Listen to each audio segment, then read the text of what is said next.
Assalamualaikum warahmatullahi wabarakatuh. Perkenalkan, nama saya Janawati, Standbook I1A119043 dari kelas ITPA 2019. Saya akan menjelaskan tentang bakteri asam laktat pada produk fermentasi cincalok. Cincalok atau cincaluk merupakan salah satu makanan khas Kalimantan Barat, hasil fermentasi yang berbahan dasar udang kecil dengan penambahan nasi serta garam yang kemudian difermentasi dalam wadah tertutup. Fermentasi cincalok terjadi selama 1-2 minggu di dalam botol yang tertutup rapat. Fermentasi pada cincalok dinilai selesai jika tekstur udang yang digunakan telah hancur, menghasilkan udang yang berwarna merah muda, rasa asam yang menonjol, dan muncul aroma asam yang khas. Kualitas cincalok dapat dinilai melalui uji organoleptik berupa uji kenampakan berdasarkan warna, bentuk, bau, dan rasa. Penurunan kualitas akhir cincalok dapat diketahui dengan uji total volatile base, yang merupakan suatu uji untuk melihat perubahan mutu suatu produk tinggi protein dengan mengukur senyawa basa yang menguap. Bakteri asam laktat atau BAL merupakan kelompok bakteri yang termasuk dalam filum Firmicutes. Bakteri yang termasuk dalam kelompok ini adalah Carnobacterium, Enterococcus, Lactobacillus, Lactococcus, Lactosphaera, Leuconostoc, Meliscoccus, Oenococcus, Pediococcus, Streptococcus, Tetragonococcus, dan Phagococcus serta Weissella. Kelompok bakteri ini termasuk bakteri gram positif, tidak berspora, tidak berpigmen mesofil, serta berbentuk kokus dan batang. Bakteri asam laktat atau BAL merupakan jenis bakteri yang menguntungkan karena berperan terhadap dunia pangan dan kesehatan. Bakteri asam laktat termasuk ke dalam kelompok bakteri yang memenuhi status generally recognized as safe bagi manusia. Pada fermentasi cincalok, jenis bakteri asam laktat yang berhasil diisolasi adalah genus Lactobacillus sp. Lactobacillus merupakan genus bakteri gram positif, anaerobik fakultatif atau mikroaerofilik. Genus bakteri ini membentuk sebagian besar dari kelompok bakteri asam laktat. Dinamakan demikian karena kebanyakan anggotanya dapat merubah laktosa dan gula lainnya menjadi asam laktat. Lactobacillus sp merupakan salah satu jenis bakteri yang bisa digunakan dalam produk probiotik. Probiotik memiliki peran penting dalam kegiatan budidaya sebagai pengganti dari antibiotik. Beberapa peran bakteri asam laktat antara lain yaitu: yang pertama, dalam dunia industri pangan, bakteri asam laktat pada produk fermentasi mempunyai peranan untuk memperbaiki cita rasa produk pangan. Kedua, bakteri asam laktat juga mempunyai efek pengawetan pada produk yang dihasilkannya, sehingga banyak digunakan sebagai bahan pengawet alami atau biopreservatif. Ketiga, bakteri asam laktat banyak dimanfaatkan sebagai salah satu bahan pangan fungsional berupa probiotik. Terakhir, bakteri asam laktat yang terdapat pada makanan fermentasi dapat dimanfaatkan untuk menghambat pertumbuhan bakteri gram positif dan gram negatif yang dapat menyebabkan penyakit gastroenteritis. Faktor yang mempengaruhi kerja bakteri asam laktat. Pertama, pH bakteri asam laktat. Sifat ketahanan terhadap asam dilakukan dengan menumbuhkan keempat bakteri asam laktat pada media MRS yang pH-nya diatur pada 2,5 dengan penambahan asam atau HCl. Menurut Kuswanto dan Sudarmadji 1989, beberapa sifat khusus bakteri ini mampu tumbuh pada kisaran pH 3,0 sampai 8,0 dan mampu memfermentasi berbagai jenis monosakarida dan disakarida. Kedua, suhu bakteri asam laktat. Berdasarkan penelitian dari Subagio et al. 2015, suhu optimal pertumbuhan bakteri asam laktat adalah 30 derajat Celcius. Suhu ini dikontrol untuk menciptakan kondisi yang sesuai untuk mendorong pertumbuhan mikroorganisme dalam proses fermentasi asam laktat. Kemudian menurut Kuswanto dan Sudarmaji 1989, bakteri ini dapat hidup pada temperatur antara 5-50 derajat Celcius. Selanjutnya, bahan baku pada pembuatan cincalok.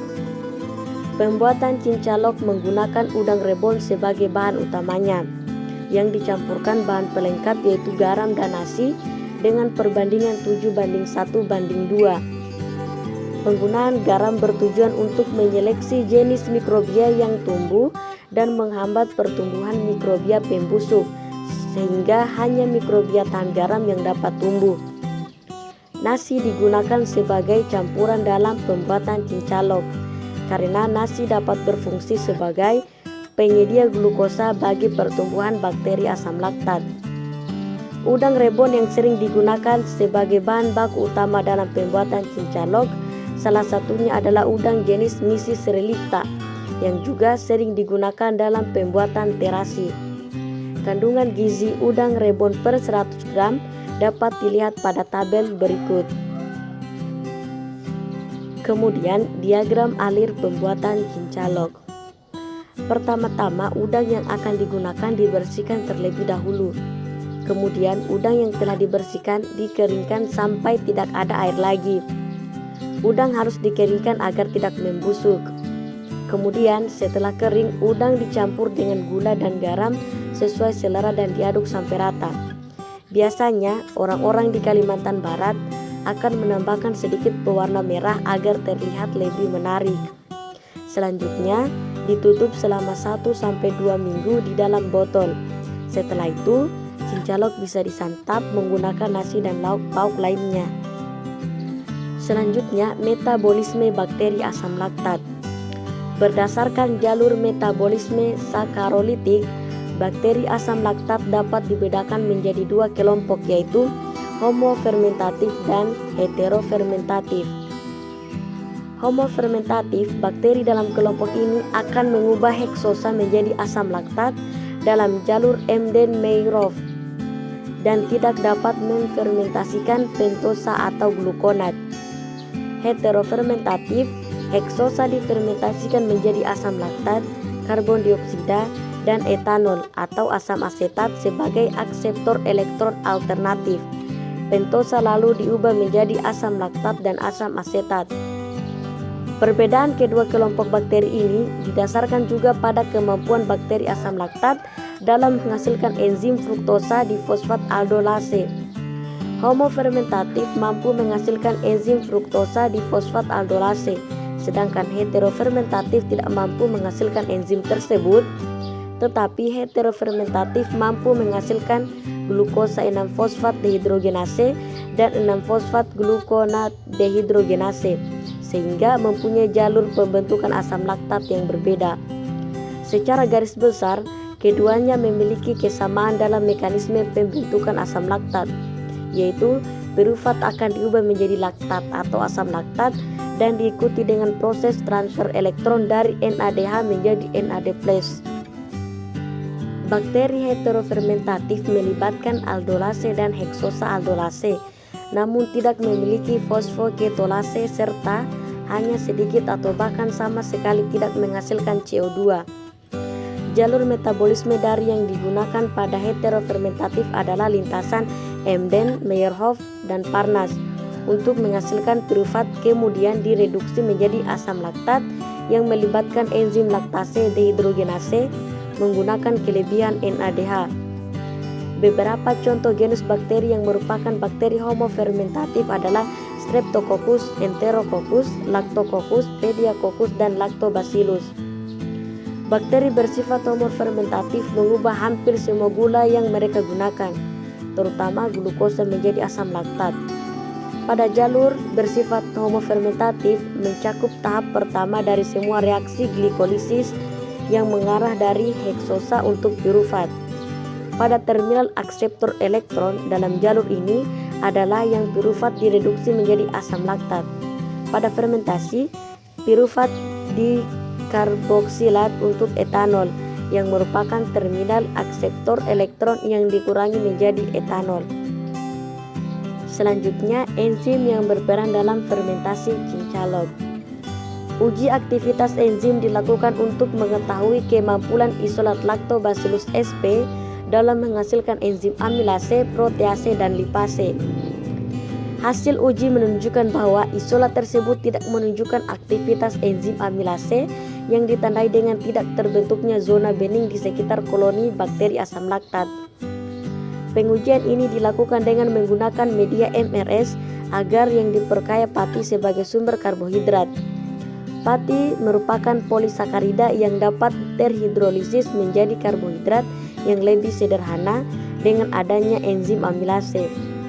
Isolat bal yang diuji merupakan isolat yang habitat hidupnya tidak kaya karbohidrat.